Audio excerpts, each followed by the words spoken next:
Good morning my dear students. आज की class में हम लोग क्लास 10th का सत्र 2 टीकाकरण अनुसूची पढ़ेंगे। सो इंग्लिश में कहते हैं इम्यूनाइजेशन शेड्यूल एंड और क्या कहते हैं वैक्सीनेशन शेड्यूल। तो इस सत्र में हम लोग पढ़ेंगे सबसे पहले टीकाकरण की परिभाषा। टीकाकरण की इसमें 2 परिभाषा पढ़ेंगे।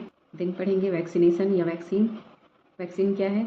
नेक्स्ट पढ़ेंगे टीका कैसे काम करता है, प्रोसेस ऑफ वैक्सीन पढ़ेंगे। टीके के प्रकार, टीके के कितने प्रकार हैं, वेरियस टाइप ऑफ टीका, वैक्सीन का वेरियस टाइप देखेंगे। ये आज की क्लास में हम इतना सब डील करेंगे। चलो देख लेते हैं एक एक करके।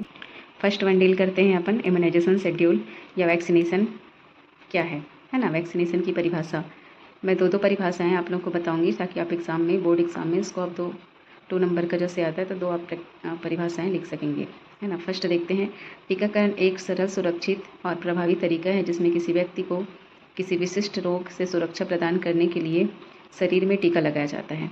टीका 9 बीमारियों जैसे डिप्थीरिया, टिटनेस, काली खांसी या इसी को हम कहते हैं पर्टोसिस, पोलियोमाइलाइटिस मीन्स पोलियो, खसरा, mumps, rubella, haemophilus, influenza type B, इसी HIV भी कहते हैं। HIV अलग होता है ना, HIV है, और हेपेटाइटिस बी आदि।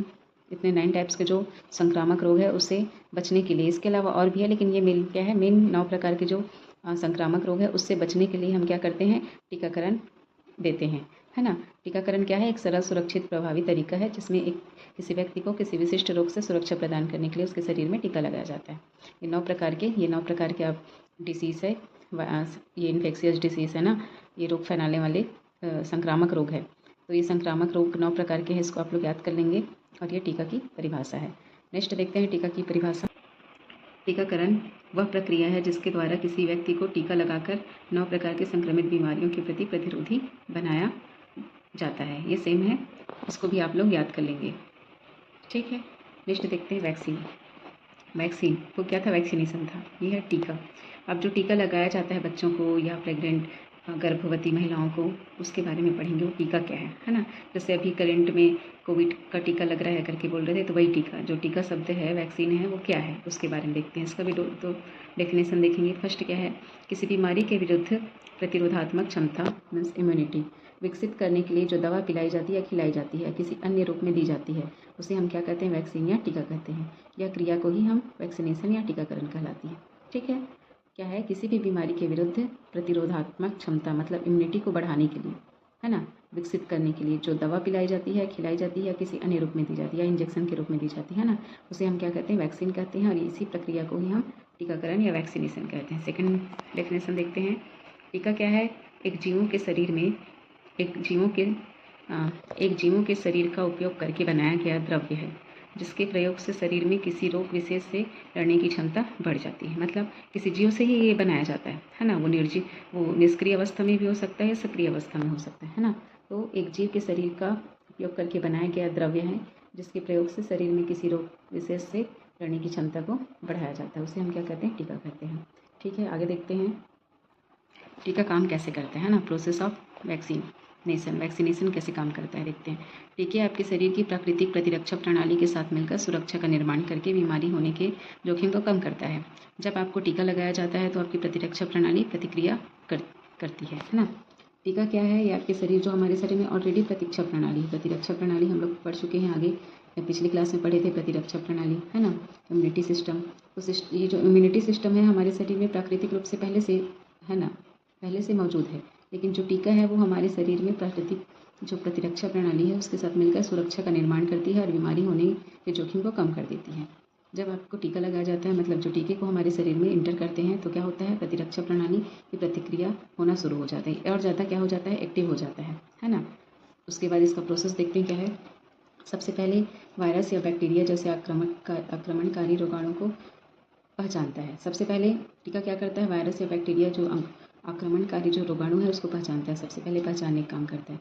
पहचानने के बाद क्या होता है, इसकी पिछले क्लास में मैंने प्रोसेस बताया था, है ना, कि प्रतिरक्षा प्रणाली कैसे काम करता है, उसी वैसी है। देखिए, पहचान लिया वो, है ना। सबसे पहले क्या करेगा, वायरस या बैक्टीरिया जो भी संक्रामक जीव है उसको, रोग को पहचान लेता है, पहला काम। पहचानने के बाद क्या करता है, एंटीबॉडीज़ का उत्पादन करता है। हमारे शरीर क्या करता है, टीका के साथ मिलके एंटीबॉडीज़ का उत्पादन करता है। एंटीबॉडीज़ जो है रोग से लड़ने के लिए प्रतिरक्षा प्रणाली द्वारा स्वाभाविक रूप से उत्पादित प्रोटीन होते हैं। एंटीबॉडीज़ क्या होते हैं, प्रतिरक्षा प्रणाली के द्वारा बनाया हुआ, है ना। उत्पादित अपना प्रोटीन होता है जो क्या है, जिसे हम एंटीबॉडीज़ कहते हैं, उसका उत्पादन होता है जो रोग से लड़ने से बचाता है। ठीक है, फिर ये बीमारी को क्या करता है, याद रखता है। हाँ, इसको पिछली कक्षा में पढ़े थे हम लोग। बीमारी को क्या करता है, ये याद रखता है और उससे कैसे लड़े ये भी याद रखता है। अगर भविष्य में आप रोगाणु के संपर्क में आते हैं तो आपकी प्रतिरक्षा प्रणाली आपके बीमार होने से पहले उसे नष्ट कर देती है। ठीक है, देन इसलिए टीका बिना बीमारी पैदा किए शरीर में प्रतिरक्षा प्रतिक्रिया उत्पन्न करने का एक सुरक्षित क्या है, तरीका है। ठीक है, तो ये होता है हमारा प्रतिरक्षा प्रणाली कैसे काम करता है।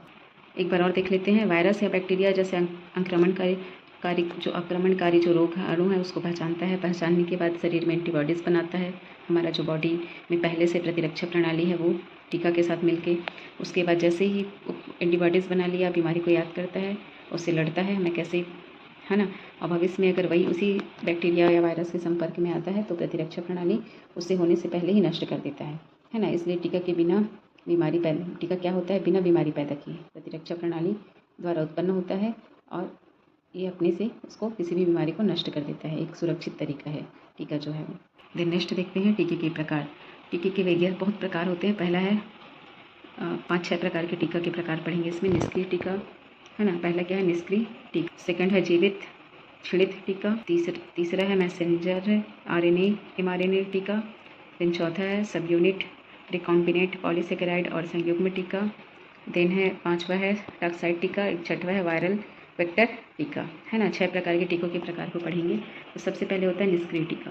निष्क्रिय टीका क्या है, ये मृत संस्करण का उपयोग है, मतलब मृत अवस्था में होता है, इसलिए इसको निष्क्रिय कहते हैं। तो ये मृत संस्करण से बनाया गया रहता है। इसमें एक खुराक में असर नहीं करता है, इसे कई खुराक दिया जाता है, जैसे बूस्टर डोज, है ना। 1 खुराक, 2 खुराक, 3 खुराक, फिर चौथे में बूस्टर डोज दिया जाता है, ऐसा। तो ये निष्क्रिय टीका है। इसका उदाहरण है कौन कौन सी बीमारी के लिए देते हैं। हेपेटाइटिस A के लिए देते हैं, पोलियो के लिए देते हैं, रेबीज़ के लिए देते हैं, फ्लू के लिए देते हैं, है ना। इन्फ्लुएंजा या फ्लू के लिए इंजेक्शन फॉर्म में देते हैं। तो ये होता है निष्क्रिय टीका। मतलब हेपेटाइटिस A जो है, पोलियो का जो टीका लगता है ना, पोलियो ड्रॉप पिलाते हैं, वो निष्क्रिय टीका होता है। ठीक है, देन दूसरा देखते हैं जीवित क्षणिक टीका। जीवित टीका में रोग उत्पन्न करने वाले रोगाणु के कमज़ोर रूप का उपयोग किया जाता है। मीन्स ये कैसा होता है, कमज़ोर मतलब क्षीण, है ना। टीका किस रूप में होता है, रोग उत्पन्न करने वाले जो रोगाणु होते हैं वो कमज़ोर रूप में उपयोग किया जाता है ना। ये जीवित रहते हैं, इसके टीका जो रहता है वो जीवित रहता है ना, लेकिन कमज़ोर रहता है, निष्क्रिय फॉर्म में नहीं रहता, ये कमज़ोर होता है। तो इसका वो क्या, ये लंबे समय तक चलने वाली प्रतिरक्षा प्रतिक्रिया है। मतलब एक बार 1 या 2 खुराक में पूरा असर करता है ना। उदाहरण के लिए MMR, मतलब इसका एक यूनिट है MMR, मतलब मीजल मम्स रूबेला, ये तीनों का टीका एक साथ लगता है ना। इस बीमारी के लिए 2 या 3 खुराक, 1 ही खुराक या 2 खुराक में MMR, 1 ही खुराक लगता है MMR का, है ना। उसके बाद पूरी तरह से सुरक्षा दे देता है। दूसरा है पीला बुखार, तीसरा है चेचक, है ना। चेचक भी एक बार खुराक लगता है, फिर दोबारा MMR का टीका लगता है, फिर दोबारा चेचक नहीं होता है ना। देन नेक्स्ट आता है मैसेंजर RNA mRNA का टीका भी कहते हैं। इस टेक्निक का इस्तेमाल कुछ कोविड-19 टीकों को बनाने के लिए किया गया था, है ना। कुछ कोविड-19 का जो टीका है वो मैसेंजर RNA के द्वारा बनाया गया था, है ना। प्रतिरक्षा प्रतिक्रिया को सक्रिय करने के लिए प्रोटीन बनाते हैं। ये क्या करता है, प्रोटीन बनाते हैं। अगर प्रतिरक्षा को सक्रिय बनाने के लिए जो प्रतिरक्षा प्रतिक्रिया है हमारे शरीर का, उसको सक्रिय करने के लिए प्रोटीन के फॉर्म में होते हैं mRNA, जो कोविड-19 के लिए बनाया गया था उस समय, है ना। देन आता है 4th सब यूनिट रिकॉम्बिनेंट पॉलीसेकेराइड और संयुग्म टीका।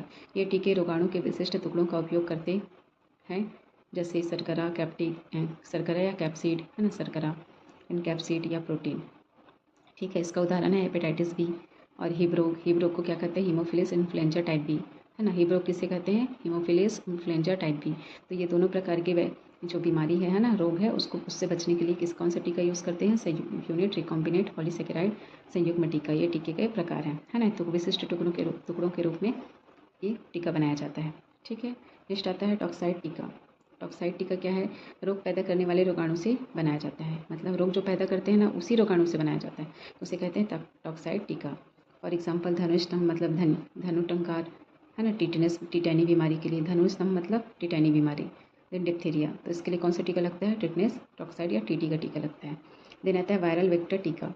ये क्या है, 6 टाइप्स में वायरल वेक्टर टीका मीन्स इबोला प्रकोप से बचने के लिए इसका उपयोग किया गया था। इसके अलावा कोविड-19 के लिए भी, कोविड-19 का जो टीका था वो भी वायरल वेक्टर टीका था।